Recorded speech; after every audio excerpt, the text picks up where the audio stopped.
अकोला जिल्ह्याच्या अकोट तालुक्यातील रुईखेड येथे महाशिवरात्रीपासून श्री संत बालाजी महाराज यांच्या यात्रेला दरवर्षीप्रमाणे सुरुवात झाली आहे। या यात्रेला महाशिवरात्रीपासून सुरुवात होत असते। श्री क्षेत्र दहीहंडा येथून कावडदारी पूर्णा नदीचे पाणी घेऊन येतात। संस्थानचे अध्यक्ष विजय राहणे यांनी शाल व श्रीफळ देऊन त्यांचे स्वागत केलं। याच दरम्यान दुपारी 4 वाजता श्री बालाजी महाराज यांचे मंदिरामध्ये आगमन, संध्याकाळी 7 वाजता अभिषेक, रात्री 12 वाजता श्रींचं लग्न, दुसऱ्या दिवशी सकाळी लहान मुलांचे लोटांगण, दुपारी 4 वाजता प्रौढांचे गावातून लोटांगण, रात्री सोंगाड्याचा कार्यक्रम आणि रात्री 1 वाजता श्री बालाजी महाराज यांची रथातून मिरवणूक। तिसऱ्या दिवशी दुपारी 4 वाजेपर्यंत दहीहंडी व महाप्रसाद असे कार्यक्रम आहेत।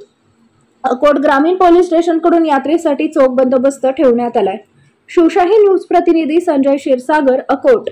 ताज्या घडामोडी जाणून घेण्यासाठी शिवशाही न्यूज यूट्यूब चॅनलला सबस्क्राइब करा। आपण हा व्हिडिओ फेसबुकवर पाहत असाल तर फेसबुक पेज फॉलो करा आणि शिवशाही news.com या आपल्या वेबसाईटलाही भेट द्या।